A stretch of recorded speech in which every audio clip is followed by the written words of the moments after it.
যশোরের মনিরামপুর উপজেলার হরিহরনগর ইউনিয়নে দেশনায়ক জনাব তারেক রহমান ঘোষিত রাষ্ট্র কাঠামো মেরামতের ৩১ দফা কর্মসূচি বাস্তবায়ন উপলক্ষে তাজপুরে কর্মী সমাবেশ অনুষ্ঠিত হয়েছে। অনুষ্ঠানের শুরুতেই প্রধান অতিথিকে ধানের শীষ উপহার দিয়ে বরণ করে নেয় ইউনিয়নবাসী। বুধবার বিকেলে তাজপুর মাধ্যমিক বিদ্যালয় মাঠে ৭, ৮ ও ৯ নম্বর ওয়ার্ড বিএনপির অঙ্গ ও সহযোগী সংগঠনের আয়োজনে কর্মী সমাবেশ অনুষ্ঠানে প্রধান অতিথি হিসেবে বক্তব্য রাখেন যশোর ৫ মনিরামপুর আসনের বিএনপির মনোনয়ন প্রত্যাশী ও উপজেলা বিএনপির সাধারণ সম্পাদক আসাদুজ্জামান মিন্টু। এ কর্মী সমাবেশে হরিহরনগর ইউনিয়ন বিএনপির সভাপতি রবিউল ইসলামের সভাপতিত্বে বিশেষ অতিথি হিসেবে বক্তব্য রাখেন উপজেলা বিএনপির সাংগঠনিক সম্পাদক আবু বকর সিদ্দিক, হরিহরনগর ইউনিয়ন বিএনপির সাধারণ সম্পাদক হাদিজ জামান, সাংগঠনিক সম্পাদক মুসলিম উদ্দিন প্রমুখ। এ সময় অতিথি হিসেবে আরও উপস্থিত ছিলেন ও বক্তব্য রাখেন উপজেলা বিএনপির যুগ্ম সম্পাদক শামসুজ্জামান শান্ত, পৌর সাংগঠনিক সম্পাদক জাহাঙ্গীর বিশ্বাস, বিএনপি নেতা শামসুর রহমান রনি, রফিকুল ইসলাম, শাহজাহান কবির, যুবদলের আহ্বায়ক মোহারুল ইসলাম রিয়াদ, সদস্য সচিব সাইদুল ইসলাম,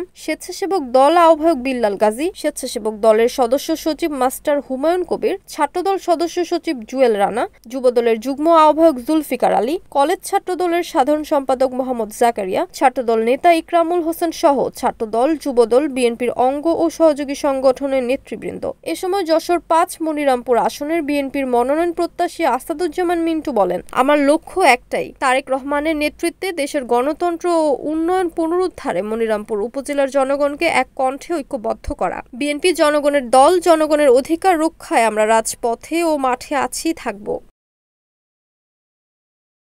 উত্তম চক্রবর্তী, NAN টিভি, যশোর।